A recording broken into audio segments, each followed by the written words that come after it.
We've heard about the footprint of infrastructure. We've heard about the opportunities. Now let's look at some of the data about what happens if we don't take action.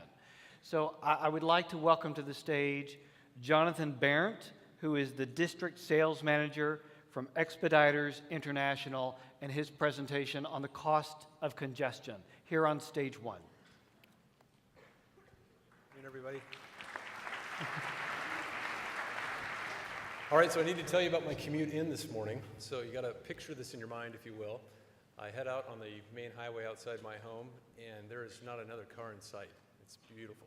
I'm driving down the road. As I get closer into downtown, there's a few cars, but not many. I hit my first intersection. It's a green light. I hit only one red light the entire way in.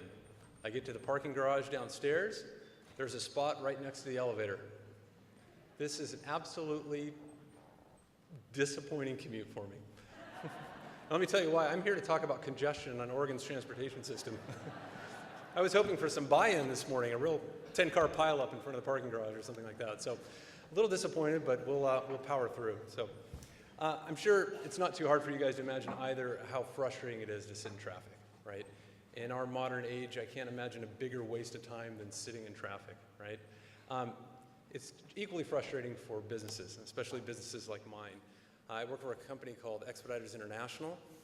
We are a global logistics provider, and we provide transportation and trade solutions to over 350 companies here in the state of Oregon.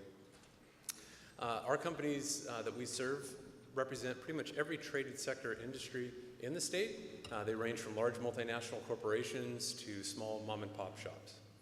So our primary services happen between the ports. So to and from the Port of Portland, from and to hundreds of ports throughout the world. We load cargo onto aircraft, we load cargo onto vessels, on the trucks, on the trains.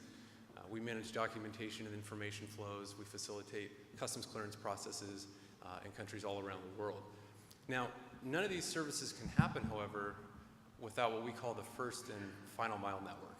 And these are the local truckers who are doing the pickup and deliveries on Oregon's transportation system. So we're completely dependent on that service to the point where, if you can imagine in our business, if a shipment is delivered to the airport 5 minutes late, that results in at least a 24-hour delay to our customer in Tokyo. Right? If it's an ocean shipment, that 5-minute delay tendering cargo to the port results in a 7-day delay to the customer in Tokyo. So we're completely reliant on an efficient infrastructure for that first and final mile delivery. So obviously this impacts our customers even more. So the congestion cost for our customers increases their cost of producing product, it increases their cost of sourcing product, and overall it decreases the attractiveness of a state or region to the business community. When you guys registered this morning, you received a packet. Inside that packet was the economic cost of congestion study. I encourage you guys to take a look at that. Some interesting facts and figures about what it really costs our economy when there is congestion and what the cost of lack of an infrastructure build equates to. So in this session, we've put together a couple of videos to help further explain some of those impacts and also to give you some more perspective of what congestion means to real businesses here in Oregon. So the first video is from the principal author of this study, and that's Steve Fitzroy. So let's take a listen. There's a very direct relation